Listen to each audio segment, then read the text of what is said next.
আসসালামু আলাইকুম, সবাই কেমন আছেন? তো বরাবরের মতো আরও একটি নতুন ভিডিও নিয়ে হাজির হলাম। তো আজকের ভিডিওতে আপনারা দেখতে পারবেন সৌদি আরবের ইলেকট্রিক কাজের কত চাহিদা এবং কী পরিমাণে ডিমান্ড এবং স্যালারি কত, কীরকম ফেসিলিটি আপনারা পেতে পারেন এবং তো এই কাজটা আসলে কি করে করবেন এবং আপনারা অনেকেই নতুন বাংলাদেশ থেকে কাজটা শিখে আসেন বাংলাদেশের মতো করে বা গ্রামে গ্রামে বা শহরে কাজ করছেন। তো এখানে সৌদি আরবের সাথে আসলে কতটা ডিফারেন্ট এবং সৌদি আরবে কী কী চেঞ্জ আছে এবং কী কী চেঞ্জ আছে এবং কী বাংলাদেশের সাথে একটু মিল আছে।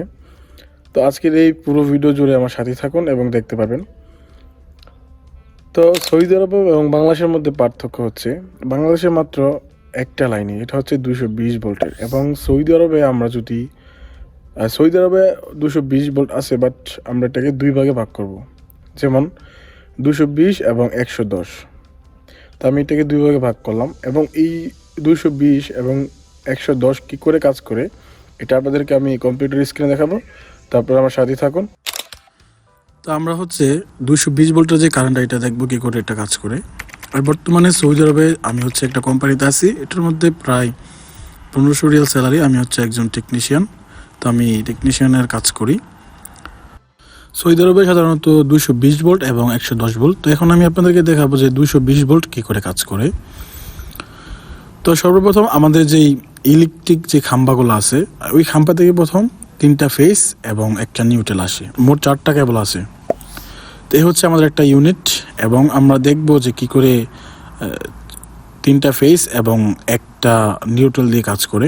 তো এই হচ্ছে একটা এমসিবিবি, এই হচ্ছে একটা ফেজ চলে আসলো, এবং এ হচ্ছে আরেকটা ফেজ, এবং এ হচ্ছে আরেকটা ফেজ, এবং এ হচ্ছে একটা নিউট্রাল, এবং এটা হচ্ছে আর্থিং। তো এখন আমরা যদি এখানে দেখি যে 3টা ফেজ, এখান থেকে আমরা এখন ডিভাইড করব। একটা ফেসের উপর যেন বেশি লোড না পড়ে, এই জন্য আমরা এটাকে 3টা ইউনিটে ভাগ করলাম।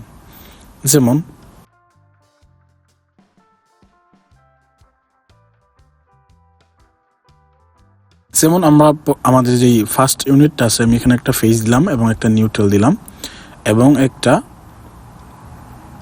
আর্থিং দিলাম, যেটাকে বলে আর্থ বলা হয়। তো আমি এটা দেওয়ার পরে এখানে হচ্ছে আমিও আবার সেমভাবে আমরা এখানে একটা ফেজ এবং একটা নিউট্রাল এবং একটা হচ্ছে আর্থ দিয়ে দিলাম, এবং আবার সেমভাবে আমরা আবার এখানে একটা ফেজ, একটা নিউট্রাল এবং একটা আর্থ। তো এইভাবে দেওয়ার কারণ হচ্ছে একটা ফেজের উপরে যেন বেশি লোড না পড়ে, এই জন্য এটাকে আমরা ডিভাইড করে দিলাম এবং একটা সেক্টরভাবে ভাগ করে দিলাম। তো এই হচ্ছে 220 ভোল্টের যে কারেন্টটা এইভাবেই কাজ করে, এবং কিছুটা বাংলাদেশের মতোই, জাস্ট এটাকে আমরা ডিভাইড করে দিলাম। তো এখন আমরা দেখাবো যে 110 ভোল্ট কী করে কাজ করে। তো এই হচ্ছে আমাদের ইউনিটটা, আবার চলে দিয়ে দিলাম আমাদের 3টা ইউনিট। এই হচ্ছে আমাদের এমসিবি, এই হচ্ছে আমাদের একটা ফেজ, এবং এই হচ্ছে আরেকটা ফেজ, এবং এই হচ্ছে আরেকটা ফেজ। এখানে আমরা একটা জিনিস পাবো না, সেটা হচ্ছে আমরা নিউট্রালটা পাবো না। তো নিউট্রালটা না পাওয়ার কারণ হচ্ছে 110 ভোল্টের যে কারেন্টটা, এটা যদি 2টা ফেজ একসাথে আমরা যদি ইগল করার পরে আমরা 2টা কিন্তু 220 হয়ে যায়। তো এইভাবে এটা কাজ করে, এবং এটার কাজটা একটু ডিফারেন্ট আছে এখানে। সেটা হচ্ছে আমরা 2টা ফেজ দিব একটা ইউনিটের মধ্যে। তো এখানে 2টা ফিউজ, আপনার মনে প্রশ্ন আসতে পারে যে 2টা ফিউজ কী করে কাজ করে।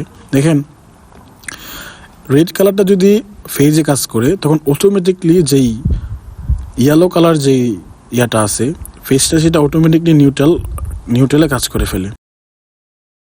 সেম 220 ভোল্টে যেই আমরা ফেজটাকে আমরা ডিভাইড করি, সেম এভাবে আমরা এইভাবে করব। তো এখন আমরা হচ্ছে গিয়ে রেড এবং ইয়েলো 2টা ফেজ ইউজ করলাম। তো এখন আমরা রেডের পরে কি আসে, আপনাদেরকে আরেকটা কথা বলে রাখি, সেটা হচ্ছে একটা কালার কোড আছে বা ফেজের একটা ধারাবাহিকতা আছে, যেমন রেড, ইয়েলো, ব্লু। তো রেডটা হচ্ছে আগে যাবে এবং ইয়েলোটা দ্বিতীয়, এবং 3 নম্বর হচ্ছে ব্লু। তো আমরা যেহেতু এখানে রেড এবং ইয়েলো দিলাম, তো এখন আমরা দিব ইয়েলো এবং ব্লু। তো আমরা প্রথমে একটা ইয়েলো দিয়ে দিলাম, হলুদ কালারটা, তারপর আমরা দিয়ে দিলাম ব্লু কালার। তো দেওয়ার পর আমরা এখানে একটা আর্থ দিয়ে দিব। এখানে আমরা নিউট্রাল দিব না, নিউট্রাল হচ্ছে যেটা ব্লু কালার, সেটা হচ্ছে নিউট্রাল। তো এখন হচ্ছে ফেজ হচ্ছে ব্লু এবং রেড হচ্ছে রেড হচ্ছে নিউট্রাল। তো এইভাবেই কাজ করে যে রেড ইয়েলো, ইয়েলো ব্লু এবং ব্লু রেড, এইভাবে আপনারা প্রত্যেকটা ইউনিটে এইভাবে করে করে তারপর যাবেন, তাহলেই সবগুলা করে সুন্দর করে পাবে এবং সবগুলা ফেজের মধ্যে সেম লোড পড়বে। মেন যে খাম্বা থেকে মোট 4টা কেবল আসে, সেটা হচ্ছে 4টা ফেস আছে। তা আমরা আমাদের একটু সমস্যার কারণে আমরা ওইটা দেইনি, জাস্ট আমরা টেকনিক্যালি এখানে বুঝাই দিলাম।